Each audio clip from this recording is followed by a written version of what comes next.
Hey guys, look what I got.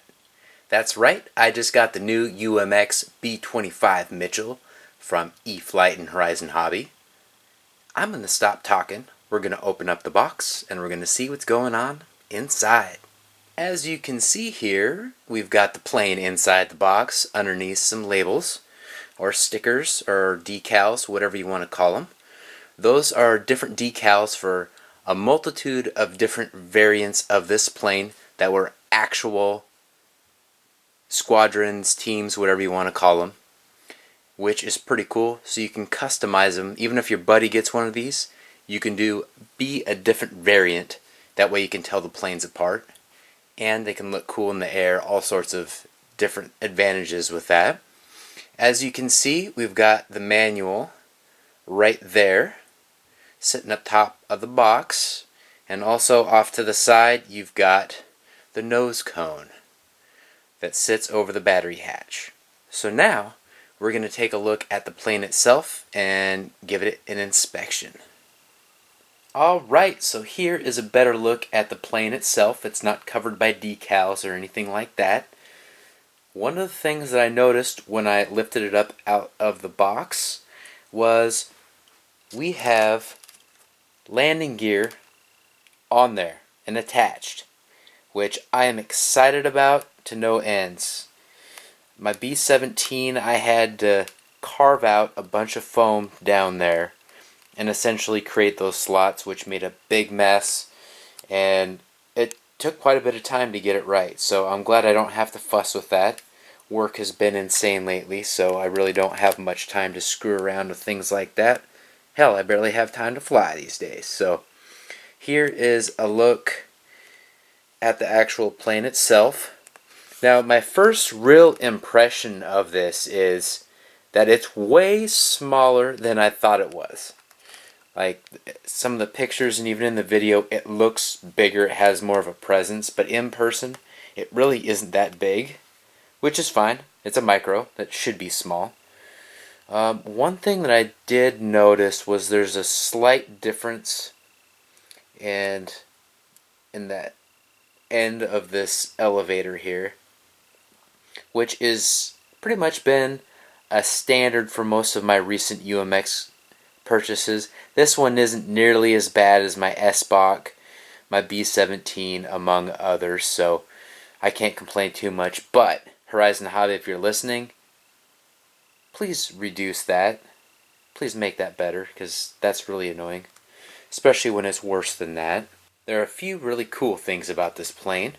One of them being we've got the wing structure there, the semi-symmetrical wing foil.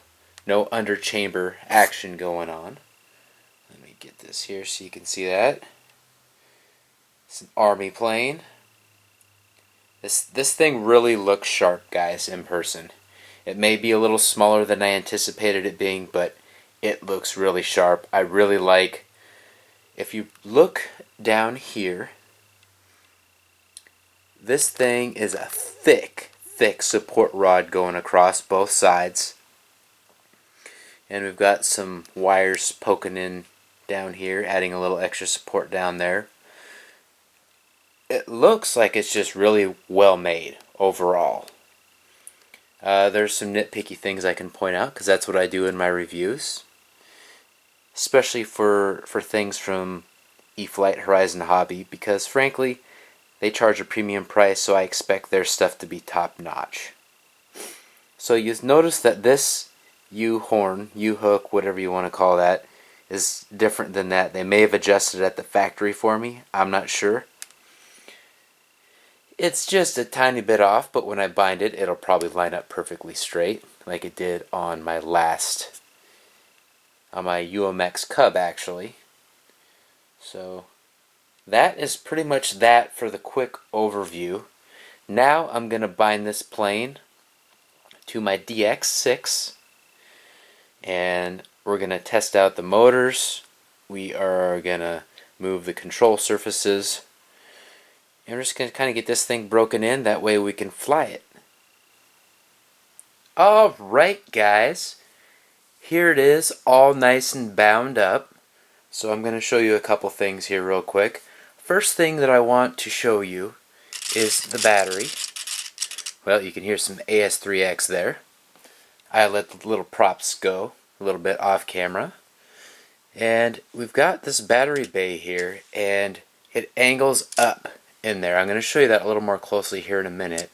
But I want to tell you about the pre-order. I ordered this on pre-order, and I expected to receive it about the same time as everybody else, including those who ordered it after it was in stock. And I actually ended up waiting much longer than I should have. That happened to me recently. I pre-ordered 3 things recently. All 3 arrived later than they would have if I had just waited and then ordered it when it became in stock. So my lesson learned was never pre-order something. There are certain scenarios where something might sell out. That's when a pre-order helps you. But if you want to get it quicker than everybody else, the pre-order is not the way to go. Alright guys, as I promised just a little bit ago, we were going to take a look at the battery bay, and that's what we're going to do right now. As you can see, it goes back there really far, but there is an angle, a pretty awkward angle to be completely honest, when actually sticking a battery in there and pulling it out. I'm not sure what that extra piece of foam in there is for. I speculate that's to make the nose a little bit stronger, or maybe even add a little extra weight there in the front to balance out the CG. I really don't know, but I wanted to point that out because I didn't expect that. I expected it to be level, and it's not.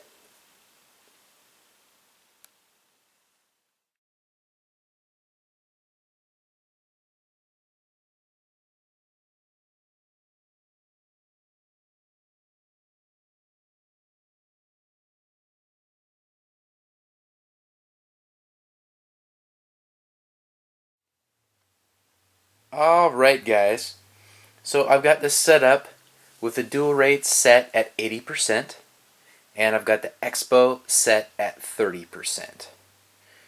And as you can see, the throws are actually quite good.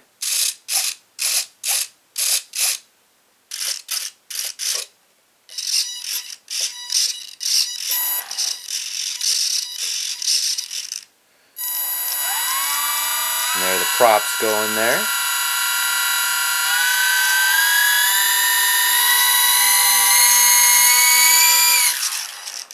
That was fun. And here it is from a different angle. I'm going to be very careful not to bring these up too high.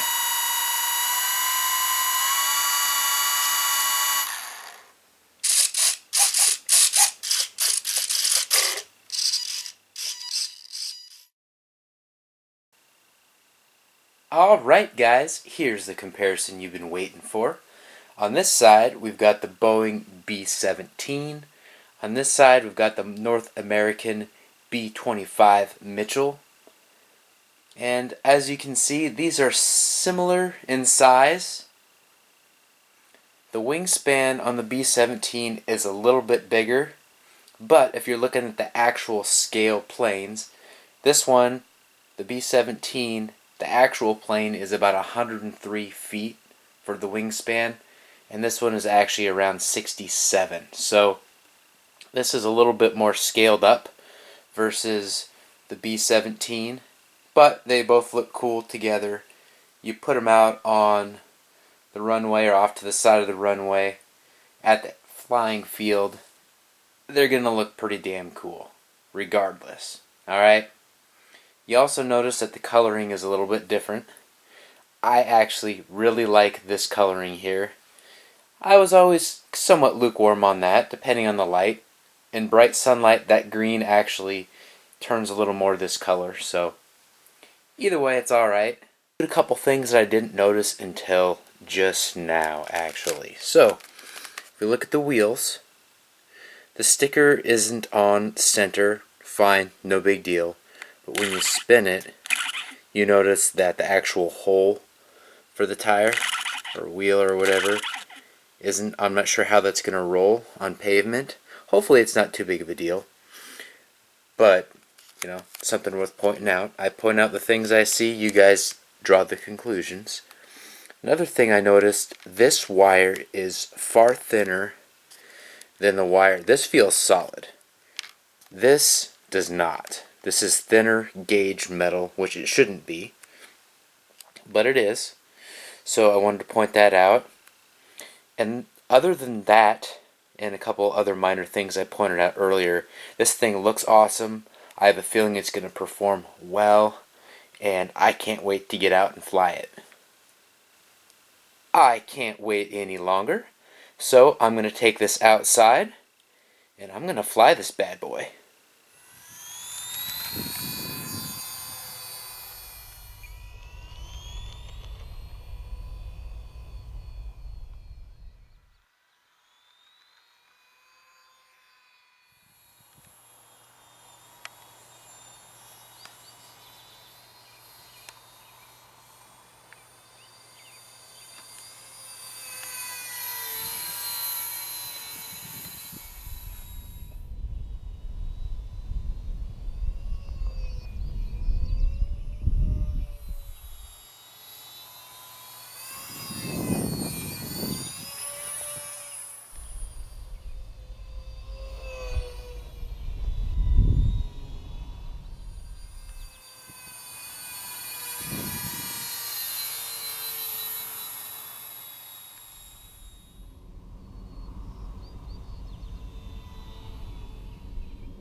Little warbirds over Baker.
Alright guys, I hope you enjoyed that flight footage. I was happy to fly it, even though I'm not sure if you could tell in the video, I was definitely flying into some wind. There were some crosswinds going on. There were some weird currents going on that that made it fly not quite as well as it would have if it would have been on a nice calm day. Another thing that I encountered in addition to the wind is it felt a little tail heavy, and that was with the battery pretty close to the front. I think there was a little bit more room to inch it forward, but not much. That was with the recommended 300 battery. Still flew great. I can't complain about that. Another thing to keep in mind, guys, is there's some natural upflexion, kind of like the B-17, built in there. So take a look at that. After I got done with my flight, I squeezed that little U-horn, or whatever you want to call that, and brought it down a couple degrees, so that should make future flights fly even better for me. Alright, the other thing, and this is a big positive, it flew a lot faster than I thought it would. It was almost, not quite, but it was almost to the feel of a 2S flying plane. So that's huge, especially for 1S. You know, we've got these dual props going on, and they provide some power, and it feels good. It felt sporty. Didn't feel slow and lumbering like my B-17. Even though I love the low flybys with my B-17 and it looks beautiful with a big, heavier battery, it's nothing compared to this. This thing it's a lot of fun, guys. It really is. And the landing gear, even though that landing was pretty rough, the landing gear held up pretty well. I actually expected that front nose wheel to snap off possibly on that crappy, uncharacteristic landing. The timer went off, and I should have done another pass and then set up and then landed, but I didn't. So that was me being stubborn and being forced by my timer. Alright guys, that is it. Like, comment, and subscribe. And GB Linden, out.